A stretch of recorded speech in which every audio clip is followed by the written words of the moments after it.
Workers and peasant party के संदर्भ में निम्नलिखित कथनों पर विचार कीजिए। वर्कर्स एंड पीजेंट पार्टी का गठन 1927 में हुआ और इसे एक अखिल भारतीय संगठन का रूप दिया गया। इस पार्टी का उद्देश्य कांग्रेस के अंतर्गत ही काम करना था, जिसमें इसको अधिक क्रांतिकारी रुझान वाली पार्टी और आम जनता का संगठन बनाया जा सके। उपयुक्त में से कौन से कथन सही है? तो केवल 2 कथन सही है, डी ऑप्शन सही है। निम्नलिखित घटनाओं पर विचार कीजिए तथा इन्हें काल कर्म अनुसार व्यवस्थित कीजिए। East India association, national Indian association, Indian society, Indian association. नीचे दिए गए कोट में सही उत्तर चुनिए। 1, 2, 3, 4 सीधा इसका सही हो जाएगा, डी ऑप्शन सही है। निम्नलिखित घटनाओं पर विचार कीजिए तथा इन्हें सही कालक्रम में व्यवस्थित कीजिए। सबसे पहले से लेकर आखिरी गतिविधि तक।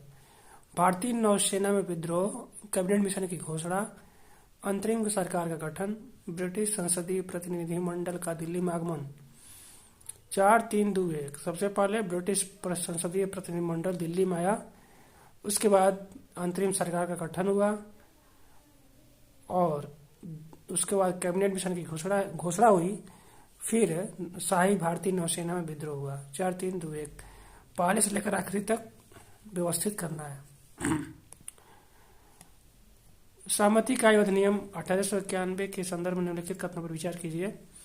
यह बम्बई के एक पारसी सुधारक बेहराम जी मालाबारी थे जिन्होंने इस कानून की वकालत की थी। सही है। इस अधिनियम के बाल गंगाधर तिलक के नेतृत्व वाली चरमपंथी शाखा ने समर्थन दिया था। तो चरमपंथी जो शाखा था उन्होंने इसका विरोध किया था, बाल गंगाधर तिलक की। तो इसलिए दूसरा ऑप्शन सही नहीं है, केवल एक सही होगा, सी ऑप्शन। नीचे 2 कथन दिए गए हैं जिनमें से एक को अधिनियम ए तथा दूसरे को कारण आर कहा गया है। शिवाजी को बड़े देशमुखों का विरोध का सामना करना पड़ा। ये सही है, बिल्कुल सही है।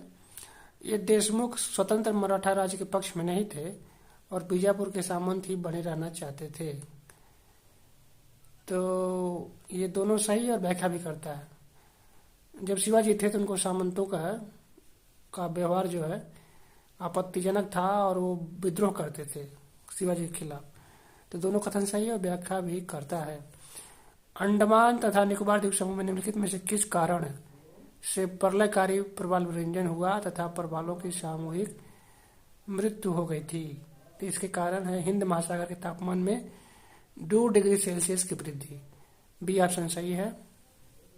अशोक के संदर्भ में निम्नलिखित कथनों पर विचार कीजिए।